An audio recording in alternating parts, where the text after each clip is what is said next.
Olá pessoal, sejam bem-vindos a mais um Espaço Heráclito.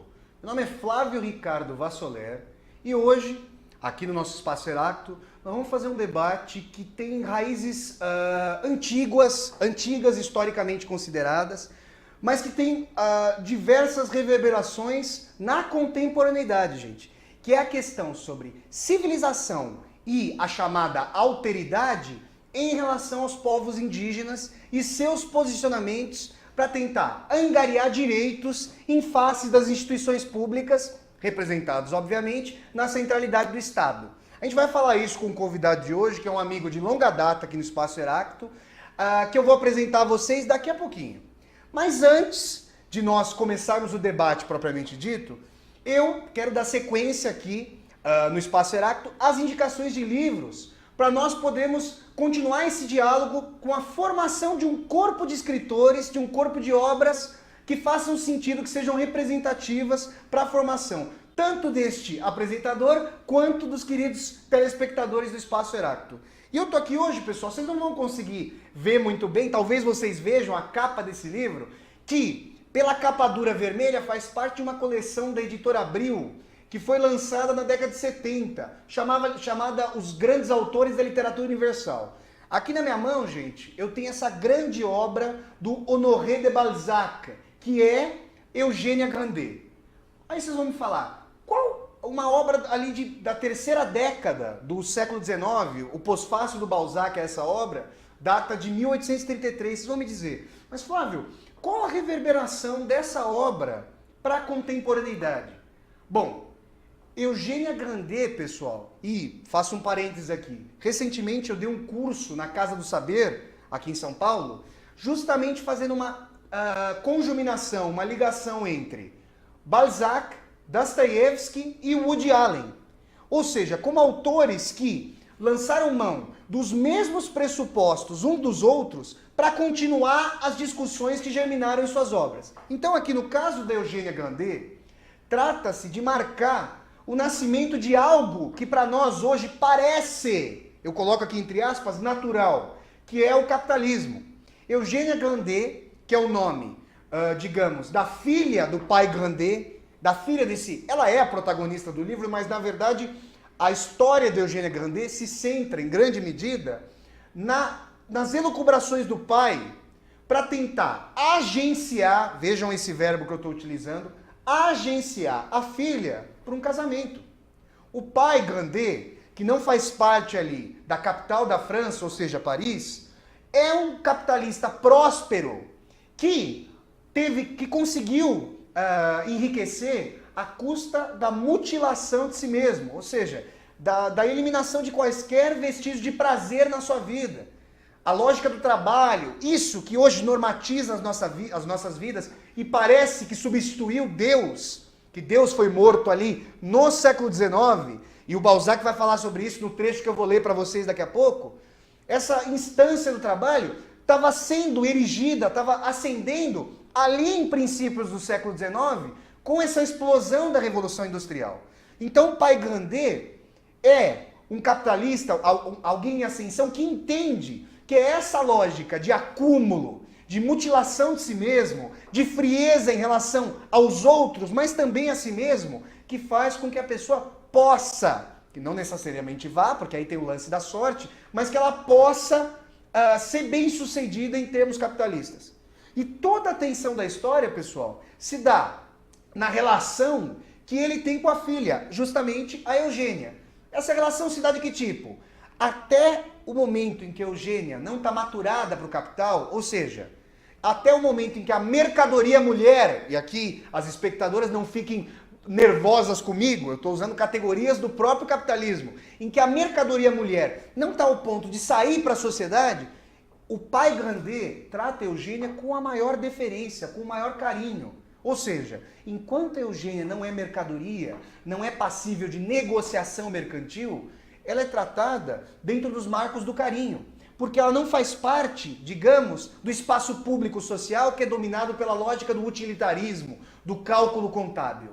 Mas quando a Eugênia tem que sair do mundo, ou seja, quando ela tem que deixar de ser propriedade patriarcal do senhor Grandet e tem que ser entregue ou seja, vendida, porque não se esqueçam de que o dote, à época, era pago pelo pai da noiva, ou seja, pelo pai grandê, que quer negociar esse dote. Enquanto ela não sai desse domínio patriarcal, ela é tratada com deferência. Quando ela tem que sair ao mundo, aí a tensão dentro do pai grandê entre aquilo que é sagrado, aquilo que é motivo de não cálculo, de carinho, vai ser turvado, vai sofrer uma tensão muito forte com essa lógica contábil e rentável que o fez prevalecer na sociedade.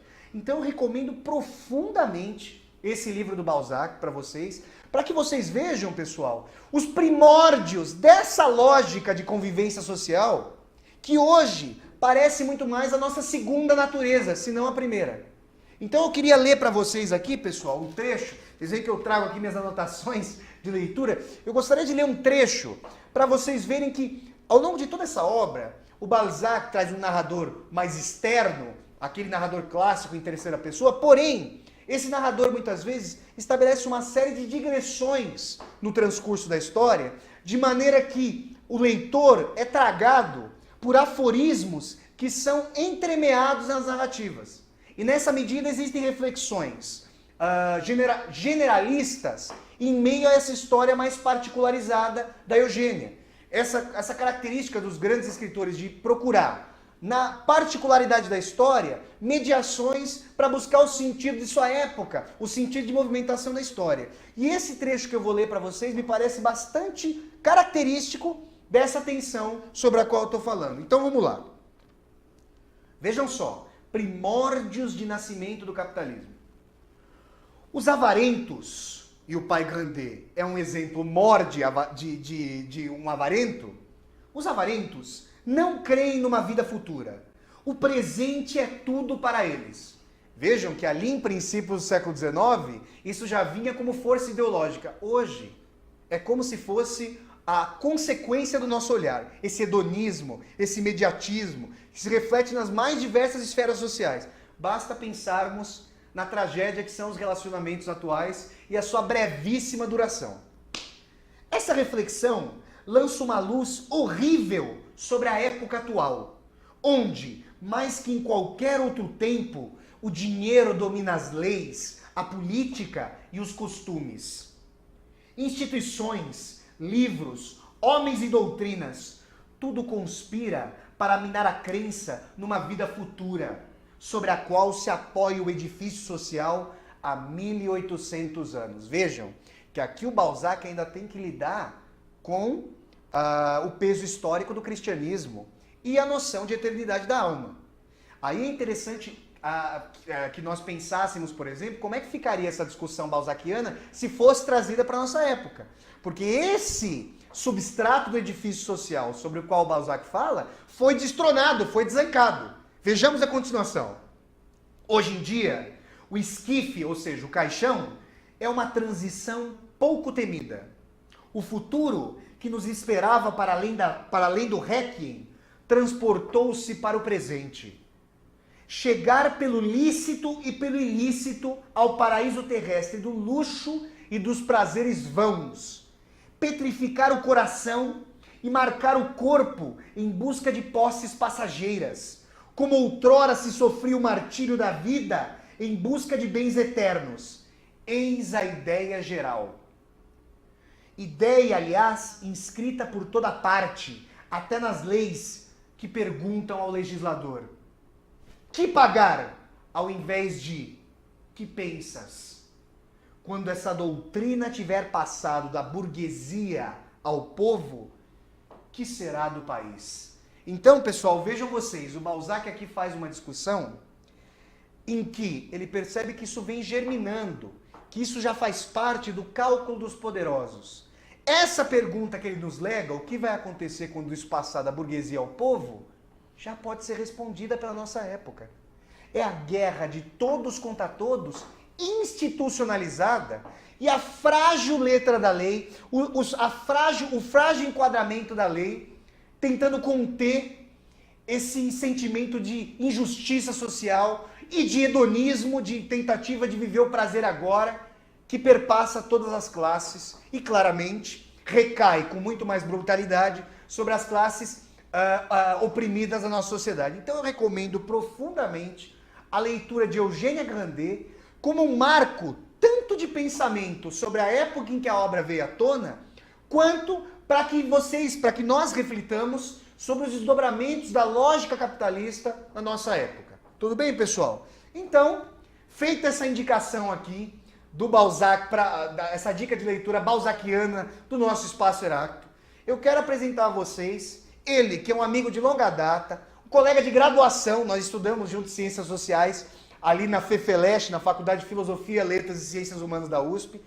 Ele hoje faz doutorado em Antropologia, ali na FEFELESH. Eu quero apresentar a vocês o meu amigo André Drago. Tudo bom, André? Tudo bem, Flávio. Ó, muito obrigado, André, por você ter aceito o convite. Imagina, na verdade é um dever, né? Ó, o André vai conversar aqui com a gente sobre um tema muito importante, gente, sobretudo por vários debates que estão acontecendo na contemporaneidade em relação às tensões que se dão com os povos indígenas no Brasil e em outros países. Mas para nós começarmos aqui o debate, André, eu queria te trazer uma pergunta que parece importante, porque justamente fora ali da academia, dos debates mais antropológicos, sobretudo por meios de conservação, meios de comunicação extremamente conservadores, a noção de que os povos considerados, entre aspas, primitivos, tenham sua lógica própria de desenvolvimento social, que não precisa necessariamente coincidir, e obviamente que não coincide com os valores ditos civilizados, essa questão muitas vezes não está clara para quem não conhece os debates mais propriamente antropológicos. Então eu queria perguntar a você, trazer a você o seguinte, que você fizesse para nós uma genealogia dessa relação entre a dita civilização e os povos primitivos e falasse sobre como tem sido historicamente o contato das leis da civilização com os usos e costumes dos povos primitivos. André? Na verdade, essa questão é gigantesca, é uma história longa, aliás, são muitas histórias, dependendo de que civilização se trata ou de como a civilização se vê, eu poderia ir até os gregos, enfim, passar pela conquista da América e etc. Mas eu acho que é importante para manter o debate mais próximo, ficar num período um pouco mais recente, que não é, na verdade, tão recente, um período de, vamos dizer, 500 anos para cá, já que se trata de ameríndios, de América, de conquista, e da continuidade desse processo, no certo sentido, ainda nos dias de hoje, ficar por aí. É preciso frisar que esse movimento de conquista, ele coincide, isso não à toa, obviamente, tanto com a Constituição do Estado Nacional, quanto com a Constituição do que a gente chamou de capitalismo, ali numa fase ainda mais primórdio do que aquilo que é dito na Eugênia Grandet. Do que Eugênia Grandet. De lá para cá, as relações são um bocado diversas, há períodos nisso, há que se periodizar, mas eu acho que dá para resumir de um lado, em termos bem gerais, que apresenta o senso comum, dois tipos de atitude que são igualmente questionáveis, vamos manter nelas. Uma primeira diz respeito a uma espécie de exotização.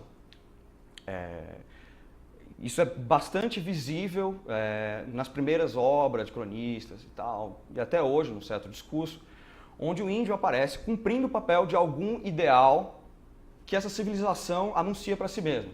Basta ver, por exemplo, o que mais adiante no tempo, na época do romantismo alemão, o papel que o índio ocupava, ou mesmo no romantismo brasileiro. Um papel idealizado, anunciando valores como fraternidade e anunciando aí uma espécie de resistência à civilização. Uma resistência que a própria civilização sentia consigo mesma. Assim como a Alemanha, na época, em contato com a França, tinha necessidade de afirmar a sua cultura, na época, culture, e opor essa autenticidade, essa visceralidade do culture ao civilisation, né? Que era uma espécie de impessoalidade, etc. Nos movimentos de romantismo, por exemplo, brasileiros, né? O índio aparece como um componente de autenticidade, trazendo isso para dentro da formação da consciência nacional. E aí, enfim, é uma pasteurização, digamos assim, do que seria o indígena, muito pouco diálogo efetivo, um discurso bem informado pela constituição da própria civilização e do movimento contraditório em que ela se constitui aí numa espécie de crítica que seja romântica. E uma outra atitude, essa um tanto mais pragmática, que diz respeito à atitude negativa, que já, e ainda voltando de novo para a conquista, já se insinua numa das primeiras descrições feitas sobre os ameríndios, aqui no caso brasileiros, que é o sem fé, sem lei, sem rei, né? Nem rei. Que é uma descrição completamente negativa. Tá. De qualquer maneira, André, eu te perguntaria o seguinte, seja num sentido idealizador do índio, daquele que é o sujeito da alteridade, ou, na verdade, não o sujeito, o objeto da alteridade, para nós usarmos um termo mais propício. Essa chave da alteridade, ela, seja num ponto de idealização, como, por exemplo, o Peri, que é o protagonista, aí os telespectadores do Espaço Heráclito vão se lembrar do Peri, que é o protagonista do livro O Guarani, do José de Alencar. Seja nesse sentido idealizado, romantizado, como contendo germes, digamos, não maculados da própria origem do Brasil. Seja num sentido de exploração, de aculturação, a chave do exótico se aplica a ambos os polos. Sim. E aí eu te pergunto o seguinte, dentro dessa chave do exótico, e aí eu faço uma rápida digressão para falar da civilização, do momento das grandes navegações, das conquistas, que chacinaram mais de 100 milhões, eu não gosto muito, gente, de falar também desse número, porque esse número, assim como o holocausto indígena e o holocausto judaico ou africano, parece que é uma abstração de todas essas pessoas que foram dizimadas por esse processo de conquista. Mas é interessante pensar que, por exemplo, desde a Revolução Francesa, a civilização, ou o que é chamado de civilização, vem propondo modelos cada vez mais abstratos, generalistas, para acabar com arbitrariedades das instâncias de poder. Então, na Revolução Francesa, a gente fala, por exemplo, da Declaração dos Direitos dos Homens, né? E aí homem não é no sentido gratuito, do homem e do cidadão. Depois da Segunda Guerra Mundial, a gente tem ali em 1948 a Declaração dos Direitos Humanos, com toda aquela vergonha histórica que foi o Holocausto Judaico. Nesse sentido, André, várias arbitrariedades têm sido combatidas. Por exemplo, a pena de morte, que, contraditoriamente, permanece nos Estados Unidos e alguns estados. Mas a pena de morte tem sido combatida, outras práticas arbitrárias do Estado, com a tentativa hegemônica da democracia, com todas as contradições que isso pressupõe. Mas aí eu trago para você a seguinte questão. Existem, ou existiram, aí você vai me dizer se ainda há hoje, comunidades indígenas que tinham por hábito a prática do canibalismo, ou a prática de mutilação, seja aqui na América do Sul, seja na África, ou na América do Norte, que tinham a prática do canibalismo, da mutilação dos corpos, e outras práticas mais. Como se deu, nesse sentido, o contato desses valores civilizados que tentavam coibir essas práticas com o direito desses povos ameríndios ou africanos ou da América do Norte de expressar os seus próprios usos e costumes? A primeira coisa que eu responderia é Declaração dos Direitos Humanos. Quem declara? Essa é a primeira questão. Uhum. A segunda é sobre esse tipo de prática. Bom, existiam na América, por exemplo, uma série dessas práticas. Elas foram sistematicamente reprimidas por uso de violência, muitas vezes. De modo que, eu poderia argumentar contraditoriamente, uma declaração ou um ímpeto que visa o apaziguamento, a emancipação e a salvaguarda da vida, ele é exercido, ele se dá, ele é viável, funciona por meio da própria violência. E aí eu posso dizer se a pretensão é didática, e é uma pretensão, quer se dizer ao índio o que é o homem, ou enfim, não só o índio, uma série de comunidades, de alteridade. E a lição sobre o que é o homem começa com ato, em muitos casos, com ato de violência e de repressão, simplesmente. Tá.